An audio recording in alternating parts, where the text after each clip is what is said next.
This is the Shoulda Bet More podcast, presented by Gold Boys Network. Here's your host, Will Hill.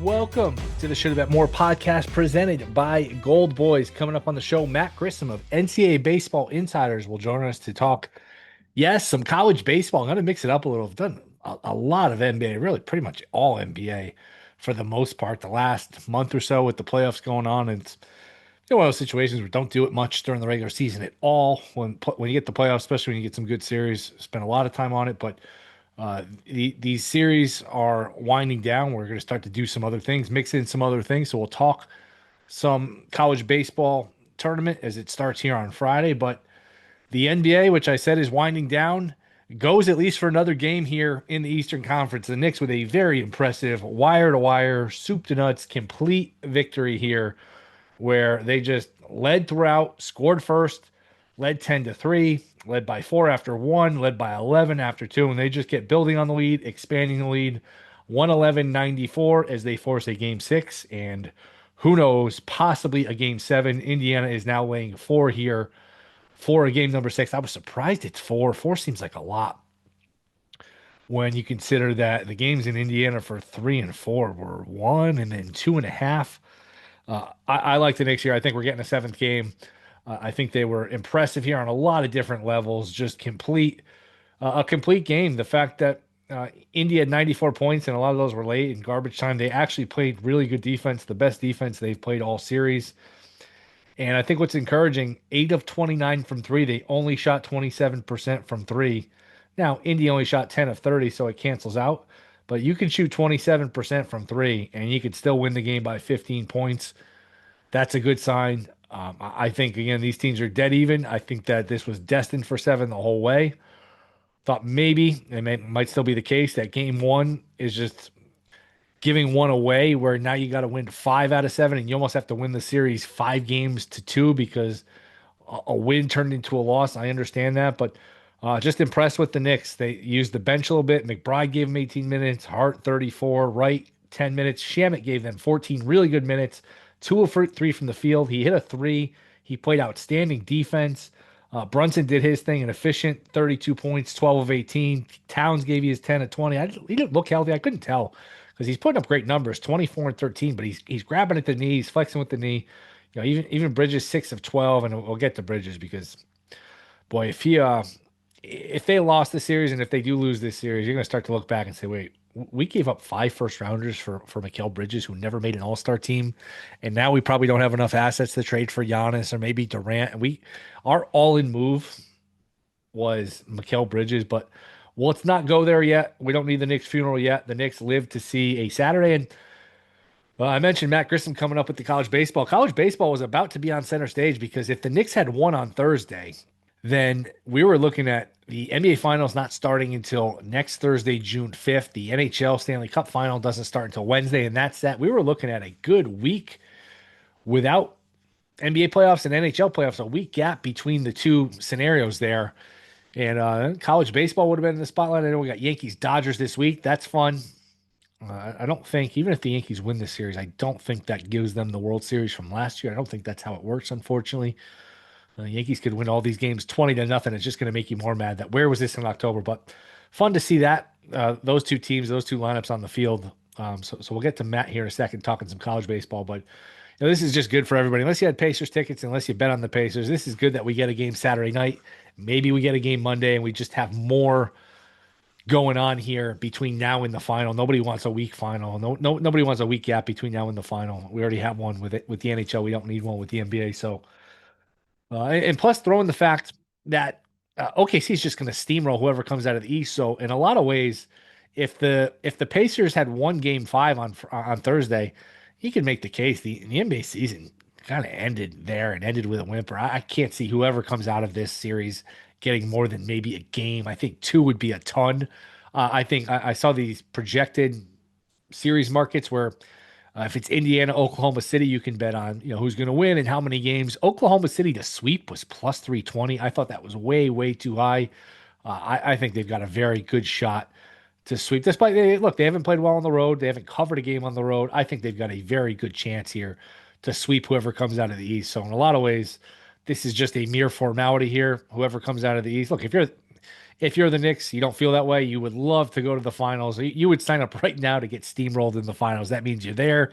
That means you won this conference. That would mean something. But this is really, really the JV circuit, and it's shaping up to be the JV circuit for some time to come with how dominant the West is and getting better. I mean, you got Jokic on Denver. You've got this OKC juggernaut. You've got Luka now on the Lakers, which will probably attract some players here down the road, especially in the post LeBron era. He'll get another sidekick and running mate. The Mavs get flagged. The Spurs got the second pick. Maybe they get Giannis to go with Webb and Yama. So the West is just so much better than the East. Tatum's not in the mix here with the Celtics being not a factor here going forward, at least for this year. So I don't know what it means to come out of the East, but hey, you're in the finals. You enjoy that for as short as it's going to be. Whoever wins the series, especially Knicks haven't been there in 25 plus years and 26 years. The Pacers haven't been there in 25 years. So it will mean something to whoever gets there, but neither of these teams has a shot in hell to be holding up the trophy in a couple weeks. But again, that's a story for another day, a problem for another day. If you're the Knicks, you're just happy you see a game six and you're hopeful you can see a game seven. And if this did get to seven, I have a very hard time seeing Indy, who was up 3-1, with a chance to close it out in 5 and 6. I'd have a very hard time if this goes to 7, seeing the Knicks not win this series. But got to get there first. I always like these scenarios where the team is the higher seed, but they trail 3-2, and game 6 are just filled with so much drama. We've seen some great games in this scenario. Kawhi with the Clippers against the Mavs a few years ago. LeBron, when he hadn't won a title yet, down 3-2 in Boston, one of the best games he ever played, where he was just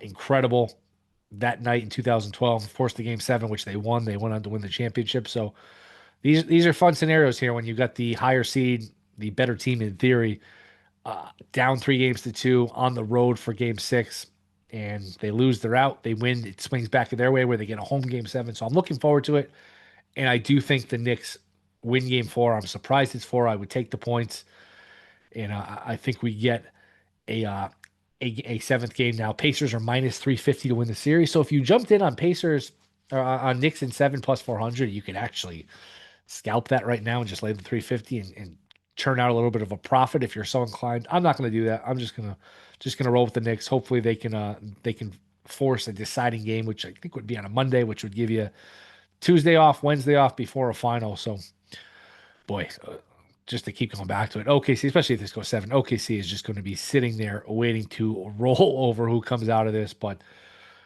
for now, we go to a game 6 on a Saturday night. So that'll be a fun Saturday night. You get Yankees, Dodgers at 7:15 Eastern, Pacers, Knicks is a night game. So a busy Saturday night, a lot of sports going on that night.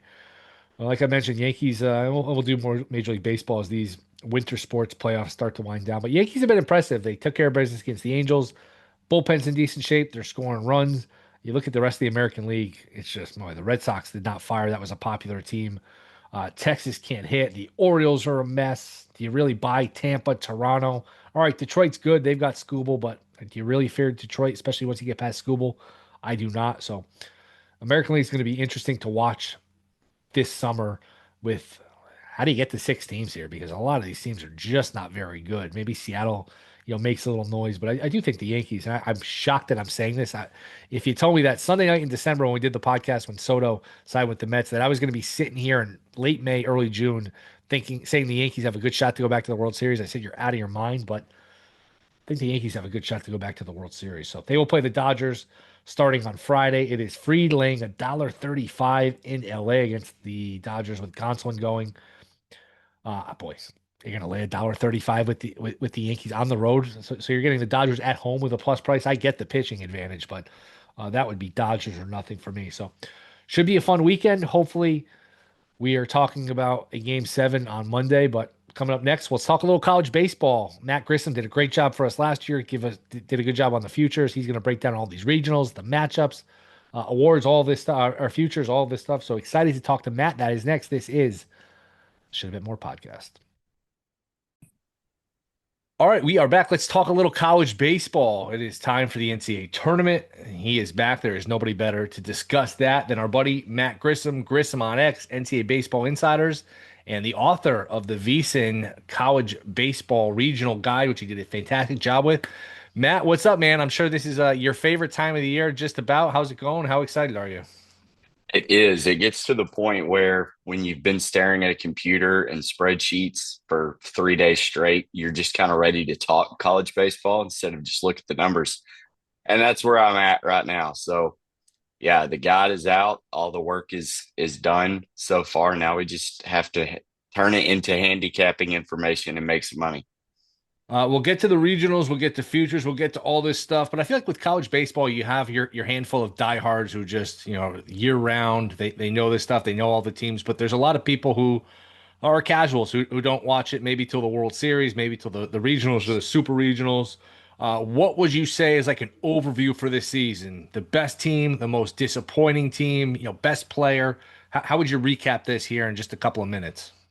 So, I mean, for starters, that's exactly why I did the guide. Like, if you just stumbled on college baseball, wanted to pick up something and read it cover to cover, it's 24 pages long, but it's going to give you kind of an overlay of where exactly we're at, what teams are coming in hot. Yeah, you can look at the odds and say, okay, well, it's Arkansas, LSU, and then kind of like everybody else. So, how did we get here? From trends to last 10 games to all the advanced metrics, everything is in that guide. You get to see how each team shapes up in their own regional.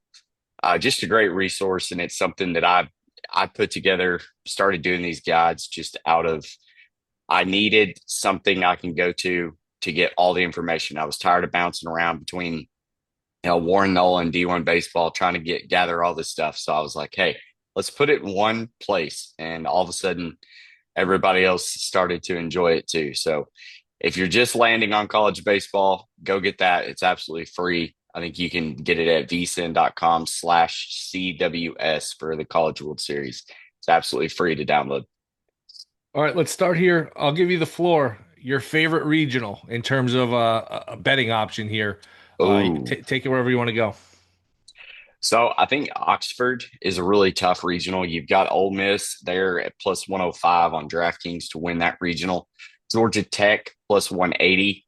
They were the regular season champ in the ACC, and you could complain and say that they didn't deserve it. They didn't get to play all the best teams in the ACC, but when you do that, when you reach that sort of feat, you should get credit for it. I'm really surprised that they're not in the hosting category. If you saw the selection show and the video, you just saw a bunch of pissed off Yellow Jackets, which I don't know if you've seen My Girl, but you don't want to mess with those. You'll end up 6 feet deep. But that was a terrible joke. But you've also got Western Kentucky in there with the Hilltoppers, and this is a mid major that was really good in the metrics all season long. We like to look at Sierra for pitching and weighted runs created for hitting. And Western Kentucky stayed in the top 25 pretty much all season long in both of those. Yeah, the strength of schedule is a little weak being a mid major, but I think Ole Miss has their hands full both with Georgia Tech and Western Kentucky, and then Murray State, who really is probably one of the best four seeds in the tournament. So I think Oxford Regional is going to get a little weird, and I wouldn't be surprised if a Western Kentucky plus 400 or Georgia Tech plus 180 comes out of that one. One that jumped out to me just because the names and the odds.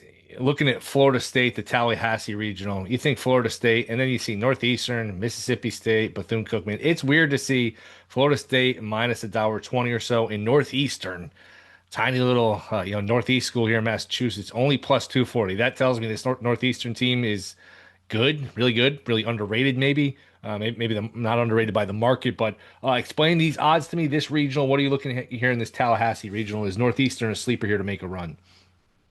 Northeastern is on I think, 27 game win streak. There has not been a hotter team in college baseball. And they're doing it with both swinging the bat. They're 63rd in weighted runs created in the country. They have the number one ERA and expected ERA in the country. So they're not just having lucky outings. This is what they're expected to do. So anytime that you can have a really dominant pitching staff and go in to Tallahassee or wherever, pitching usually travels well. So I think the Huskies are going to be up for the task, and whoever comes out of that first game with Mississippi State Northeastern, as long as they can save some of their arms, I think they'll be able to go toe to toe with Florida State. The thing about Florida State is, one, you're getting it at home. Two, you've got Link Jarrett, who's been here before. Chris Lemonis was fired from Mississippi State. Mississippi State looked like they were going to be missing the field entirely, and then really turned it on under the assistant head coach. But Mississippi State plus 250, Northeastern plus 275 on DraftKings.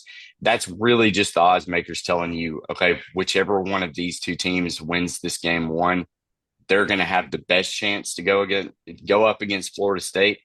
I just with Florida State having a three-headed monster in their pitching rotation between Jamie Arnold, who everybody knows, Wes Mendez, and Joey Vellini, they're going to be tough to beat, especially being in Tallahassee. If there was a team that could do it, I actually think Northeastern's probably more talented, but can they do it against top-tier competition? And Mississippi State's got a good starting rotation. Their bats are so-so. But also Northeastern, if you look at Northeastern's baseball stadium, they play on a half soccer field, half baseball stadium. The outfield is a soccer field. It's pretty wild. We'll see how that translates to Florida State Stadium here in Tallahassee. Just looking at some of these other ones, obviously a lot of SEC teams. Athens, Georgia hosting a regional, Auburn hosting a regional, Texas is now an SEC team. They're hosting a regional, LSU. Anything in those four other than chalk where you could see somebody realistically winning as an underdog? No, I think Arkansas, LSU, Texas, and Vanderbilt probably all advanced. They got pretty good regionals, I would say. LSU probably had the easiest one with Dallas Baptist of Rhode Island. Little Rock, who was below 500, it took a big run in their conference tournament to make it. Rhode Island's decent, but again, it's a mid-major. You're looking at, 220th in strength of schedule. Dallas Baptist, really good mid-major. I think they're probably the most legit one outside of Coastal Carolina, who is actually hosting. But LSU has Cade Anderson, Anthony Ianson. Dallas Baptist has not seen this type of talent from a pitching staff all season long. I think they're just going to be overwhelmed with it, and LSU is going to get through that. I wouldn't be surprised if Nathan Taylor for Cincinnati and Wake Forest is probably Matthew Dallas or Logan Lunsford, depending on who goes in this first game. Wake and Cincy, I think the winner, if it is Wake Forest, I think they can push Tennessee. Wake has not had the best season, but their metrics are still up there, and their pitching staff has been good for, now 3 or 4 years. I think Tennessee laying 250, I think it's just way too much. And then you go down to another SEC school who is minus 115 now, and they're not even the host against Coastal Carolina. The Chanticleers are plus 115 at home in a Conway Regional. Florida dealt with a ton of injuries all season long. Their metrics still stayed top 10 in Team Sierra, top 20 in team hitting and weighted runs created. This Florida team is dangerous. They opened, I think, plus 120 to win this regional, now down to minus 115. I think the odds shift has told you that Florida is the best team to come out of this regional.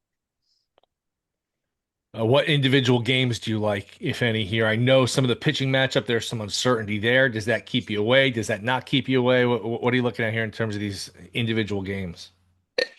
So I think it's interesting because West Virginia minus 125 over Kentucky. West Virginia was a regular season Big 12 champ. They've got a pitcher, Griffin Kern, who is one of the best pitchers in the country in the Big 12. And Kentucky's just kind of there. I didn't know if they were going to make the field of 64. They ended up doing enough in the committee's eyes to make it. I think West Virginia is a far better team. I'd price this more at like West Virginia minus 160, especially with Griffin Kern going. Kentucky doesn't have that dominant ace that's going to shut you down, so I really don't care who they're going to start. If West Virginia tries to get cute and hold their starter, though, their ace and Kern, for the matchup or the potential matchup against the 1 seed, I think that's a mistake. So I'm going to go with my gut and assume that they're going to start their ace in Kern. and minus 125 will be one of the cheapest prices you will have gotten him at all season long.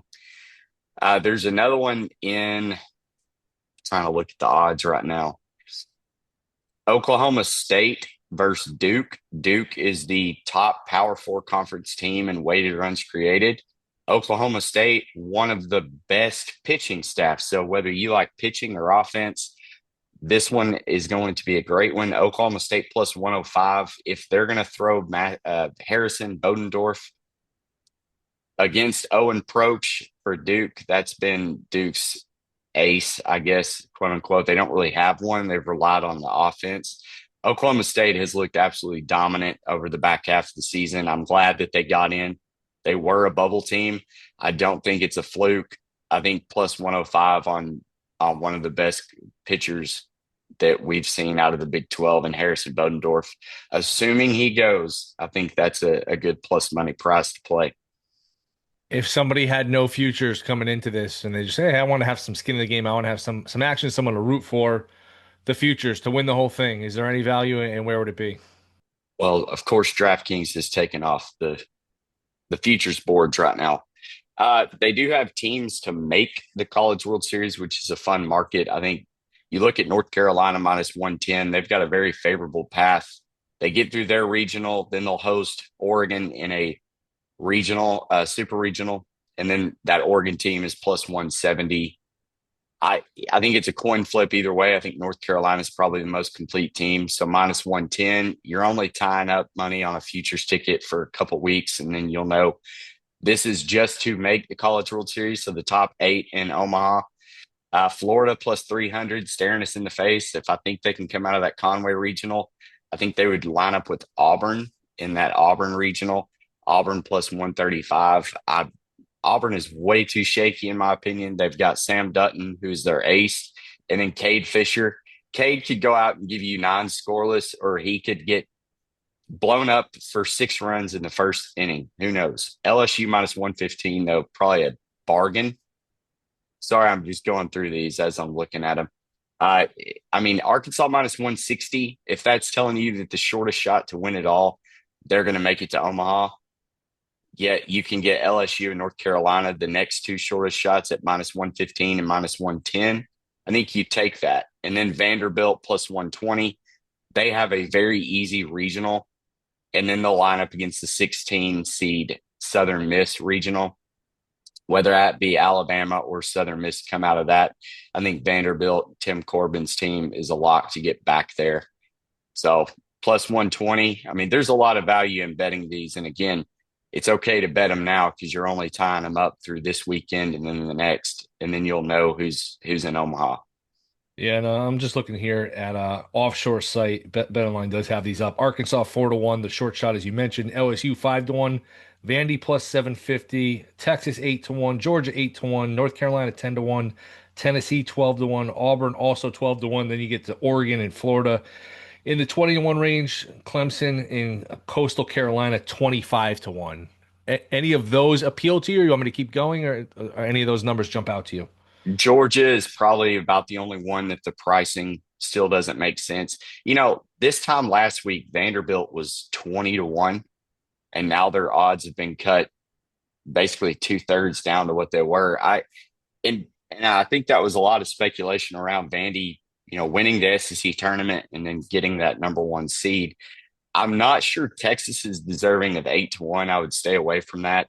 They do have a very favorable path to Omaha. So the plus 145 bet is, in my opinion, better value than the 8-1. I don't think Texas has the horses to win. Jared Spencer going down, their ace, that really set this team back. But then Georgia, the one, what'd you say, 14-1? Georgia is in 9-1 range here. Oh, 9-1. That's where they should be. They were 14-1 yesterday on I want to say on DraftKings or FanDuel. Yeah, and again, shop around. I would, yeah, this is one of the most volatile markets. I mean, you'll see teams from 1 week go from plus 3,000 to, and then they get cut to plus 700 just because they won a big series. I mean, it's absolutely crazy. Arkansas at one point, I think, was 12-1, and then they won several series and they lost one. Jeff Davis at Circa hung them plus 800 before the field of 64 was even announced. So for what they're plus 400 right now, that is absolutely insane. Because this at this point last year, you had the best two teams in the country. They were head and shoulders above everybody else in Tennessee and Texas A&M. We all knew that they were going to end up in the championship final, and they were both plus 900 going into the field of 64. And you're telling me that they think Arkansas and LSU are an even clearer cut 1-2? God, there's absolutely no way. Arkansas and LSU should both be plus 600 or higher. What you mentioned Northeastern having this 27 game win streak, 75-1. Is that realistic? Is that a donation? Would you take a shot at that number? It's not long enough. I mean, it's sexy to have the dog, right? Especially the one that's riding the hot streak. When you get to Omaha, it is a double elimination. You stay on your side of the bracket, but look at the other teams that they think are going to be in Omaha. You've got Arkansas, LSU, North Carolina, Vanderbilt, Georgia, Tennessee, maybe Texas, like Oregon. Northeastern has not faced the talent that these teams would bring. I think if Northeastern could get there, it would be an awesome story. Maybe bet the Northeastern to make the College World Series, but I don't think they can win it. They just don't have the horses to contend. Last one or two here. If you were in charge of college baseball, commissioner, whatever, I know there's not a commissioner promoting this, what would you do differently to promote it? I've always thought, what, put more games on TVs. They put too many of these on these apps or these services where you got to stream it or go anywhere. A lot of people probably feel this way. You know what? If it's on TV, maybe I'll watch it. I'm not going to go out of my way to watch it. Do you have any ideas starting the season at a different time? I know, you know, as you're starting the season right around Valentine's Day, it's not a bad time of the year because the Super Bowl has ended. You've got that Yep. territory, but very quickly after that, it's conference championships in college basketball. March Madness overshadows everything, so that's an obstacle. I don't know. Do you have any ideas? Do you think they promote this well, this sport? Because it's a great sport once people start watching it. Yeah, I think you double down on your early season tournaments. We're seeing it more and more where, like Arkansas, we were in Arlington playing at the Rangers Stadium. Ben Wilson actually did the broadcast on Flow Sports. This is a streaming service. You got to pay $29.99. They need to be throwing these conference or preseason games on the national networks. I think you would engage a lot of interest, especially early in the season, like you said, in that dead period kind of before basketball really ramps up. You've got pretty much all the top teams traveling all across the country. There was a tournament in Las Vegas. There was a tournament in Austin. There was a tournament in Round Rock. Like, go put these on national television and build this hype. I mean, I was out there at the Las Vegas Aviators Park. Beautiful setting. You had Texas out there, Texas Tech. It just a great tournament atmosphere that in hindsight really doesn't mean anything, but it's a good little appetizer for the season to let people start picking their teams now that like, okay, yeah, this team is one that I want to watch moving down the road. And then by the time you pick it up at this time of the year, you've got the field of 64, you've got squeeze play on ESPN, you've got these nationally televised, you've got to hype that up. And I feel like if you kind of give people an idea of what to expect throughout the season by giving them a taste in the preseason or the before conference season starts, I feel like it's going to take your product a lot further. Last one here for people who are casual college baseball fans, but they love Major League Baseball. Who are the few that if you're just scouting for the draft or you want your team to pick a certain guy, who are the 3-4 players here to watch? Do we have a Skeens in this tournament? I know you mentioned Arnold, the lefty from Florida State. That pitcher's good. There's a couple really good left-handed pitchers. I think Doyle for Tennessee. But who are the 3 or 4 players here to really watch for? You think are going to be stars in Major League Baseball? Yeah, the pitchers are going to be Cade Anderson at LSU, Zach Root at Arkansas, Liam Doyle at Tennessee, Jamie Arnold at Florida State. These are all lefties, really hard throwing, good prospects. The bats, man, you have like in the years past, we've had JJ Weatherholt and Vance Honeycutt and all that. And we have those guys. They just have not been as prominent. Vahiva Aloy, the shortstop at Arkansas, he was SEC Player of the Year. He looks freaking unbelievable compared to what he was last year. Just a great shortstop, makes ESPN top plays. That's going to be a fun guy to watch throughout. I mean, you've just got so many players across the country that'll step up. But if you're landing on this and you love the MLB, then you will absolutely love watching Squeeze play. It's like NFL Red Zone for college baseball. It'll jump around, show you all the highlights from each regional. You definitely need to check it out. All right, Matt. Appreciate it, man. This is, I know, busy time of the year. I appreciate you making some time. Have you recovered? I know you're more a baseball guy than basketball guy. Have you recovered from the Arkansas Sweet 16 debacle collapse against Texas Tech? I still can't believe they blew that game. Yeah, that was one of those hogs gonna hog moments where Oh, you just kind of felt, we were playing with house money, right? We weren't supposed to even make it that far. We did. Unfortunately, that's where the road stopped. But I don't know. It's Sean Calipari, man. We'll figure it out and get back yeah. And then to the Sweet 16 again. Hopefully not give it up. Texas Tech turned around and they gagged it up the next game against Yeah. Florida. So it was a chain of events that was pretty crazy. Matt, we'll do Yeah. this again Isn't it soon. ironic? Yeah, it really is. We'll do it again soon here because we got a lot of college baseball left. This is exciting time of the year, so I'm sure we'll have you back on next couple weeks if you're around. Let everyone know where we can find your stuff. Go download the guide at vsin.com/CWS. You can sign up for a free account and get it there, as well as College World Series Central on our website. You can go to collegebaseballinsiders.com. Follow us along at NCAA Insiders on X, and then I'm Matt Grissom on X. Matt, appreciate the time, man. Good luck with all your plays. We'll do it again soon. Thanks, Will.